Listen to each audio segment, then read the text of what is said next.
Happy NFL Sunday, everybody. Welcome into Chicago Bears Now. I want to first thank everybody that tuned in to our Packers-Bengals hate watch party.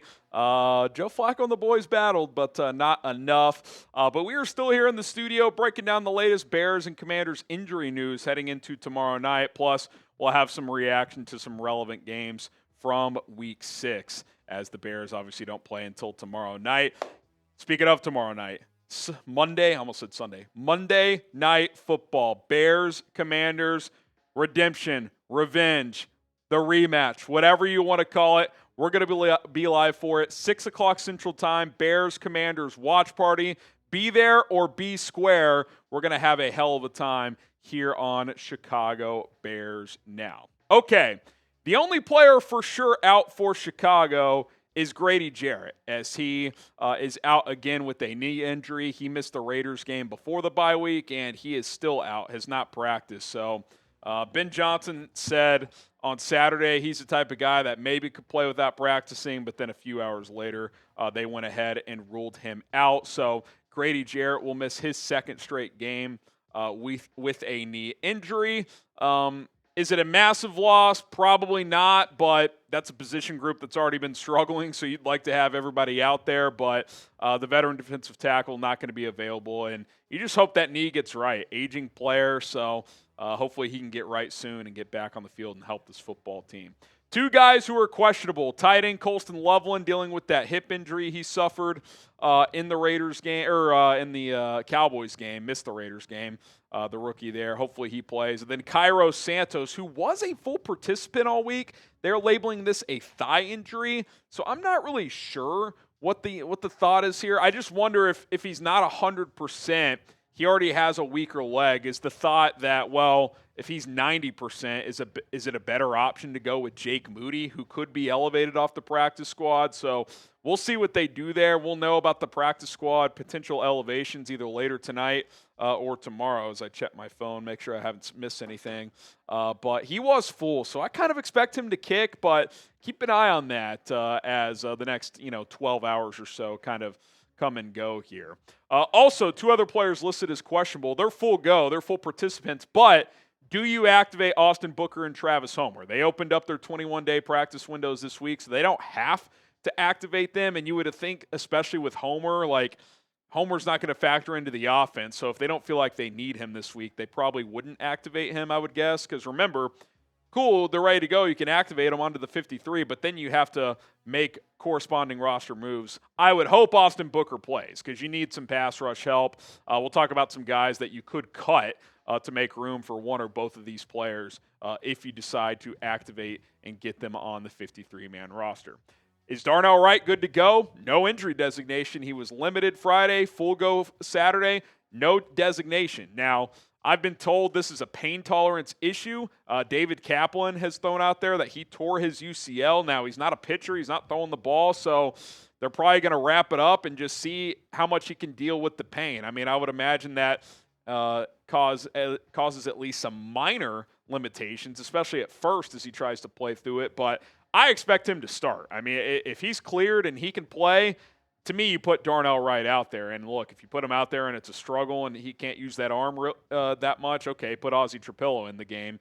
But to me, if Darnell Wright's active, I'm not having him active as a backup, at least not at this point. So I would start him out there. Now, other guys who don't have his injury designations, they are good to go. Welcome back, Kyler Gordon. He will make his season debut as he's been dealing with a hamstring injury for over a month now.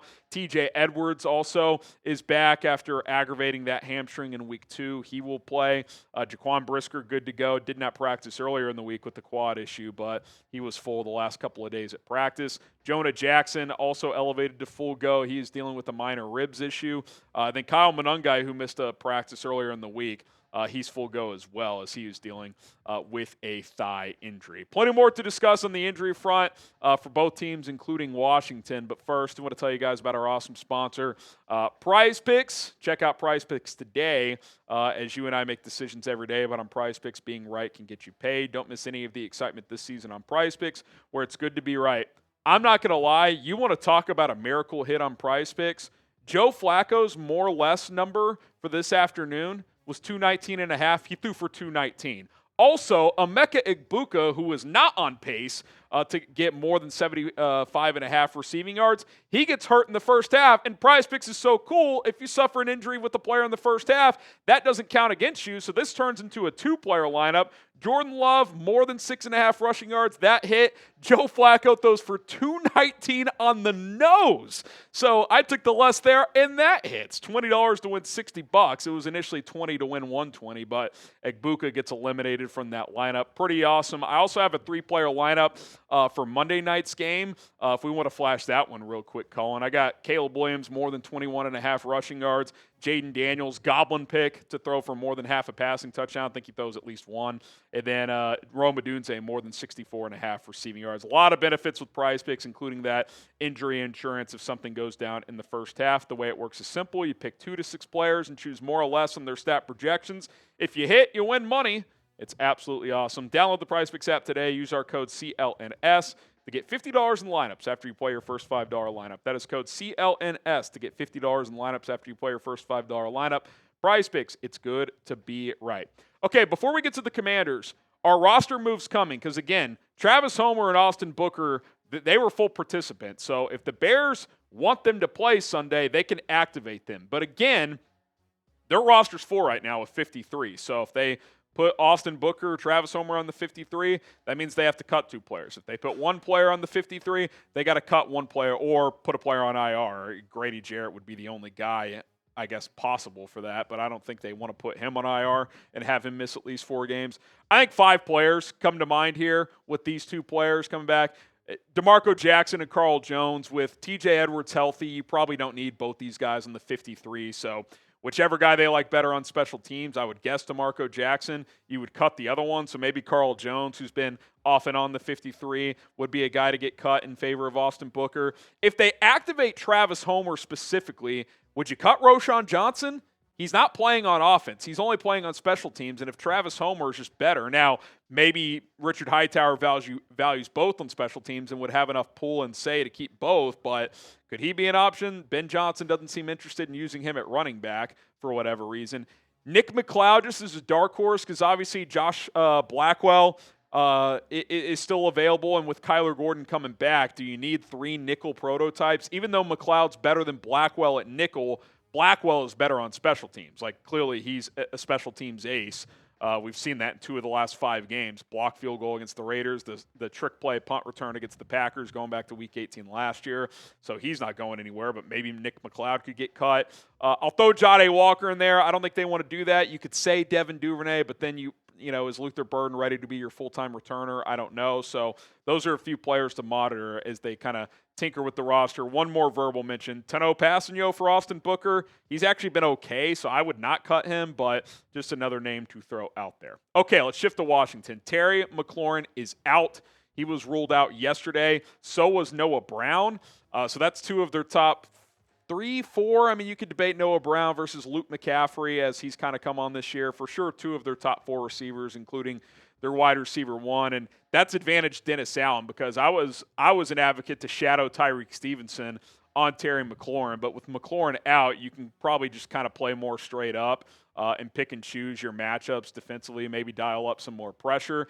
Deebo Samuel is questionable as he's dealing with a heel injury. My guess is he goes. He was dealing with this last week and played.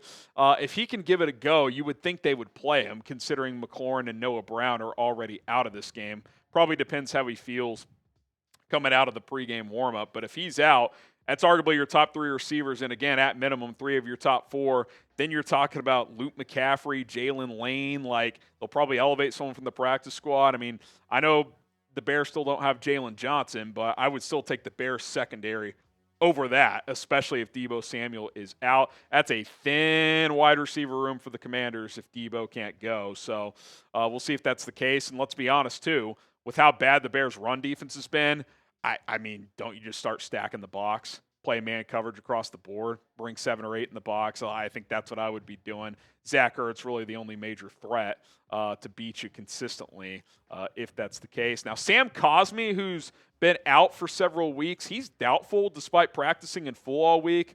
Sounds like they just want to give him another week. I thought he would return and start at right guard, so sounds like it'll be Andrew Wiley for another week at right guard with Josh Connerly, the rookie, out at right tackle. So that's kind of a nice break for the Bears as maybe Gervon Dexter can generate some pressure from the interior in this football game. Predict the score, Bears Commanders, who wins? What is the final score going to be? Let us know down in the comment section below. Don't forget to subscribe to the channel. Thank you guys so much for helping us cross 133,000 subscribers here on Chicago Bears Now. We're going to talk about some of the other matchups here, but again, thanks to everybody who tuned in to our Packers-Bengals kind of hate watch party, and of course, we'll be back tomorrow night for Bears Commanders. Okay, just kind of rapid fire around the NFL. What an ugly game in London. Broncos 13, Jets 11. I'm not trying to pick on the guy, but negative 10 passing yards for Justin Fields. I don't want to hear it in the chat tomorrow night. I just don't. I like the guy, but Jesus, I mean, that was abysmal.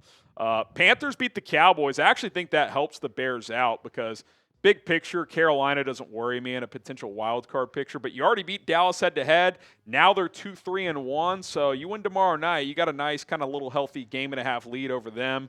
Rams beat the Ravens. Shorthanded Baltimore couldn't help you. A little side nugget from that. John Harbaugh announced as the Ravens go into their bye week now that both Lamar Jackson and Roquan Smith will be back after the bye, so they'll be healthier when the Bears play Baltimore here in a couple of weeks, so keep that in mind.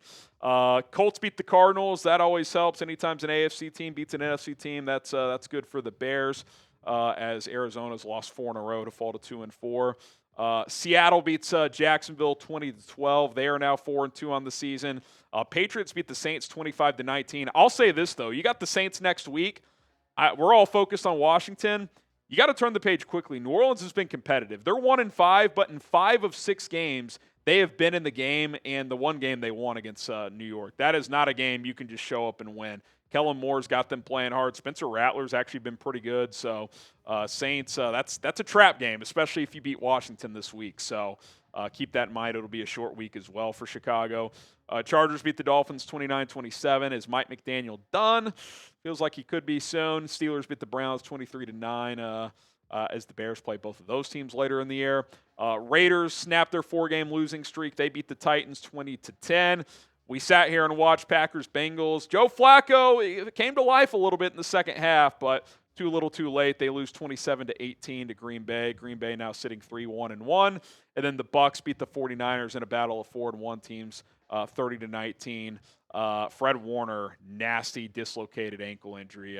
He is out for the season. So San Francisco, injuries continue to pile up. Of course, the Bears play them way down the road in Week 17. And then coming up here shortly, Lions-Chiefs. Let's go Chiefs. Let's knock the Lions back a peg in the NFC North. That would certainly be nice. All right, there you have it. Some news, some Week 6 reaction here on Chicago Bears Now. We'll see if there's any last-second movement with the Bears roster stuff. Again, they got to make decisions on Austin Booker and Travis Homer. They got until 3 o'clock tomorrow to make those calls. So if anything breaks between now and then, we'll have that covered. Be sure to hit that subscribe button. And as always, bear down.